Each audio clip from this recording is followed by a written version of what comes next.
नीचे से ऊपर आ रहा था तो मंजू जी कह रही थी विकास भी और विरासत भी, इसमें हेरिटेज का लुक आपने दिया है। और वैसे भी जयपुर हेरिटेज सिटी है, पिंक सिटी के नाम से इसको जानते हैं, तो ये अच्छा लुक आपने दिया है। अच्छा सुंदर संस्कृति और परंपरा को आपने ध्यान में रखते हुए इसको बनाया है। और आज इसका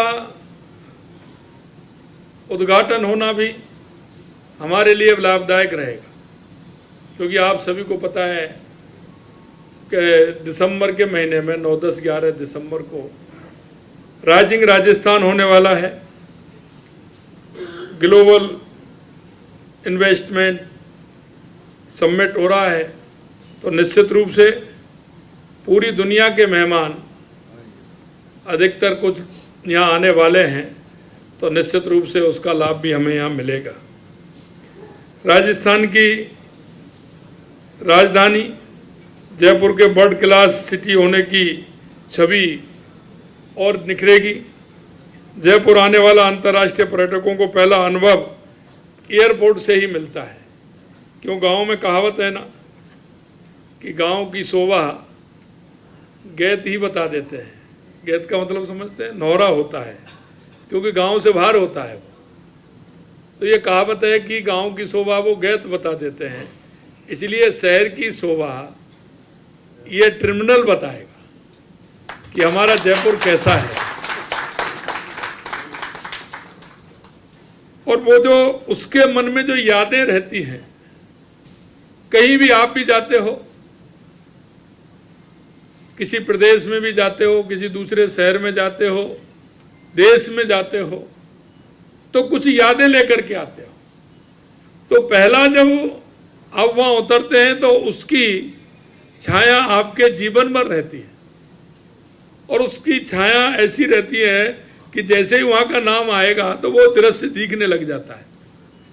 तो एक अच्छा दृश्य जयपुर का दिखे, इसके लिए आपने काम किया, इसके लिए मैं आपको धन्यवाद देता हूं।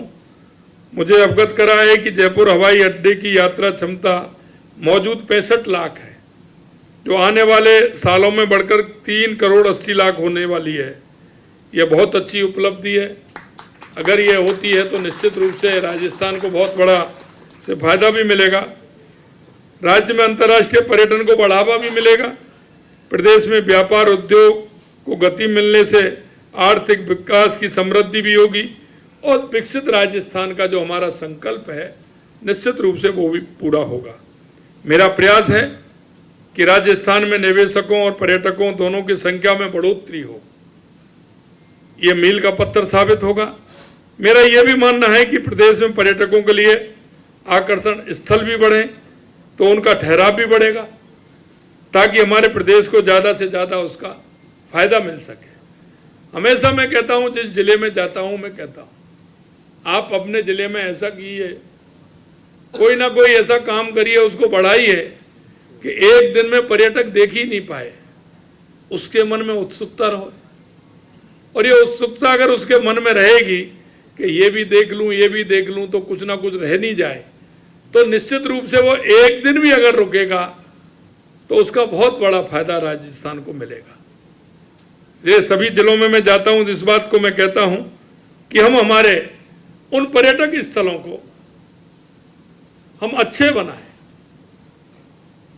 वो आकर्षण के केंद्र बने। और जब वो आकर्षण के केंद्र बनेंगे तो निश्चित रूप से पर्यटक उसमें रुकेगा, और पर्यटक रुकेगा तो हमारा उस पर्यटक के रुकने से हमें लाभ होगा। सांस्कृतिक संग्रहालयों का विकास, विभिन्न धार्मिक स्थलों को जोड़ते हुए हमें सर्किट विकसित करना चाहिए कि जिस क्षेत्र में जाना चाहता है, निश्चित रूप से अगर एक दिन का समय है तो कहाँ देखना चाहते हो, 2 दिन का है, 3 दिन का है, और उनको लगे कि ज़्यादा से ज़्यादा राजस्थान में। क्योंकि मैं हमेशा कहता हूँ, और अभी मैं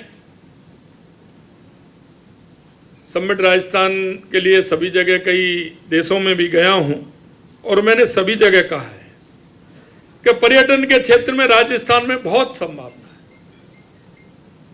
वैसे तो राजस्थान में जिस क्षेत्र की बात करें उसमें संभावना ही संभावना है, लेकिन पर्यटन के क्षेत्र में बहुत बड़ी संभावना है। हमारे यहाँ के किले, हमारे यहाँ के महल, हमारे यहाँ का रेगिस्तान थार, हमारे यहाँ की झीलें, हमारे यहाँ के अभ्यारण्य, आप देखते हैं हर 25 किलोमीटर पर धार्मिक पर्यटन हमारा है। आप जिस भी दिशा में चलेंगे हर 25 किलोमीटर पर धार्मिक पर्यटन भी हमारा आपको आकर्षित करेगा।